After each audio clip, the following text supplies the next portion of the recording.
میرے پیار میں آپ کو بتاؤں رزق کے 25-30 دروازے لوح محفوظ میں، ہم سنے سب بند کروائے میں، ہم نئی دکان کھولتے ہیں اس کو چھوڑ دیں، ہم رشتہ داریاں جوڑیں۔ حضور صلی اللہ علیہ وسلم فرمایا جو چاہتا اللہ اس کو رزق کو زیادہ کر دے اور اس کی عمر لمبی کر دے، وہ رشتہ داریاں جوڑے اور ماں باپ کی خدمت کرے میرے پیاروں۔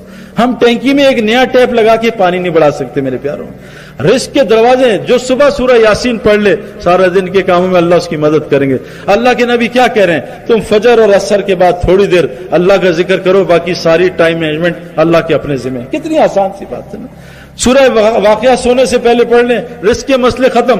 اللہ کے نبی نے قسم کھائی، میں ایک آدمی سے ملا حرم میں، میں نے کہا، اس نے کہا سعید بھائی میں آپ کے لیے افطاری لاؤں گا۔ میں نے کہا نہیں بھائی تم غریب آدمی ہو تم نہ لاؤ۔ کہا نہیں لاؤں گا، اتنی ساری اجوا اتنی ساری کھجوریں یہ گھر والوں کے لیے آپ کے لیے۔ میں نے کہا تیرے پاس اتنے پیسے کہاں سے ہے؟ کہا سعید بھائی میں آپ کو کیا بتاؤں، میں ایک مولوی صاحب سے مسجد میں سن کے آیا تھا ایک حدیث کہ اللہ کے نبی نے کہا تھا میں قسم کھاتا ہوں جو لوگوں سے مانگے گا سوال کرے گا اللہ اس کے فقر کو بڑھائے گا۔ آج ہم کتنے سوال کرتے ہیں، زبان سے نہیں تو اشارے سے کرتے ہیں، یار گھر میں ذرا کڑکی ہے، یار حالات خراب ہیں، اشارے سے کر دیتے ہیں۔ دل کا سوال کہ جو سوال کرے گا اللہ اس کا فقر بڑھائے گا، اور اللہ کے نبی نے قسم کھائی ہے جو صدقہ کرے گا اللہ اس کا مال بڑھائے گا۔ کہا سعید بھائی مجھے 2000 تنخواہ ملتی تھی، 2000 ریال۔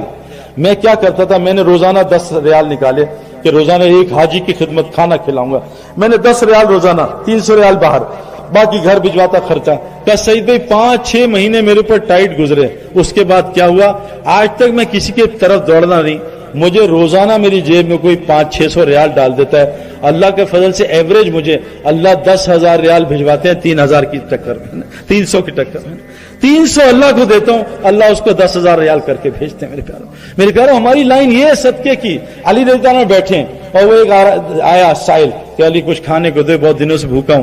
کہا بیٹا جاؤ اماں سے کہو وہ 6 دینار رکھوائیں، سارے کے سارے دے دے، لمبا واقعہ دے دے۔ وہ جا کے دے دیے تو اماں سے کہا اللہ 60 دے گا، 10 گنا دے گا۔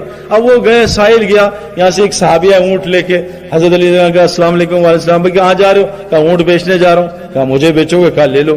کہا کتنے میں؟ کہا 140 میں۔ کہا پیسے ابھی نہیں بعد میں۔ کہا لے لو علی کوئی مسئلہ نہیں۔ 140 میں خریدا، باندھا۔ اب یہ صحابی گزرے، دوسرا ہے السلام علیکم علی کیا حال، یہ اونٹ کا ہے کیسا ہے، بڑا اچھا، بیچنا رکھنا ہے۔ کہا بیچنا۔ کہا کتنے؟ کہا 200 میں بیچوں گا کیش۔ کہا یہ لو 200۔ کہا جاؤ ان کو 140 دے کے آؤ اور اماں کو 60 دے دو، اللہ اماں نے 6 دیے تھے، اللہ نے 10 گنا لوٹا کے ان کو واپس دے دیے۔ ہم سے یہ لائن چلی گئی میرے پیاروں، ہم اعمال سے پلیں گے میرے پیاروں۔ اور آخری گزارش کیا کہ اللہ قرآن میں کہتے ہیں جو اللہ کے دین کے لیے ہجرت کرتے ہیں اور جو ان کی نصرت کرتے ہیں یہ ہیں ایمان کا حق ادا کرنے والے، اللہ فرمائے ان کے لیے آخرت میں مغفرت اور دنیا میں رزق کریم ہے میرے پیاروں۔ ایسا رزق کریم ملے گا ہم سوچ نہیں سکتے۔ ہم اللہ کے دین کے کام میں لگ جائیں، ہم اللہ کے دین کو دنیا میں پھیلانے کے لیے ہجرت کرنا شروع کر دیں، اور جو دین کی جماعتیں آتی ہیں ان کی مدد نصرت کرنا شروع کر دیں۔ اللہ قرآن میں کہہ رہے ہیں رزق کریم تمہیں دوں گا میرے پیاروں۔ میرے پیاروں زندگی بہت تھوڑی ہے، ہم سب نے مر جانا ہے۔ اللہ قسم کھا کے قرآن میں کہتے ہیں 4 قسمیں قسم کھائی کہ جو 4 کام کرے گا خسارے سے بچے گا، ایمان بھی لائے گا، نیک اعمال بھی کرے گا، حق کی تبلیغ بھی کرے گا، اور جس پہ حالات آئیں گے اس پہ صبر کرے گا۔ اللہ قسم کھا کے کہہ رہے ہیں یہ 4 خسارے سے بچیں گے، باقی سارے خسارے میں چلے جائیں گے۔ میرے پیاروں دیکھو انسان کو اللہ نے لالچی بنایا ہے۔ اگر اللہ نے مجھے دنیا میں جو میں چاہ رہا تھا وہ نہ دیا ہوتا، میں اتنا بڑا میدان چھوڑ کے آتا میرے پیاروں۔ اور یہ نہ سمجھیں کہ میں شاید ختم ہو گیا ہوں، مجھے کتنی آفر ہے کمنٹری کی، مجھے کتنی آفر ہے اتنی چیزوں کی کہ آ کے مال کما لو، لیکن میرے پیاروں مجھے اللہ نے کیا کچھ دیا ہوگا جو میں ان سب کو چھوڑ رہا ہوں۔ میرے پیاروں اللہ ہمیں وہ زندگی دے گا ہم سوچ بھی نہیں سکتے، حیات طیبہ کا وعدہ ہے، لیکن شرط کیا مومن بن جاؤ۔ مومن کون ہوتا ہے؟ جس کا دل مسجد کے علاوہ کہیں نہ لگے۔ آج ہمارا دل مسجد میں لگتا ہے میرے پیاروں۔ مومن کون ہوتا ہے؟ جو فیکٹری میں بیٹھا ہو لیکن کیا ہے اس کا دل مسجد میں ہو، جو بستر میں ہو بیوی کے دل مسجد میں ہو، جو گھر بیٹھا ہو دل مسجد میں ہو، اور جو مومن نہیں ہوتا جس کے اندر نفاق ہوتا ہے اس کا جسم مسجد میں اور دل دکان میں ہوتا ہے میرے پیاروں۔ ہم مومن بن جائیں، ہمارا دل مسجد میں لگنے لگ جائے۔ وہ کیسے لگے گا؟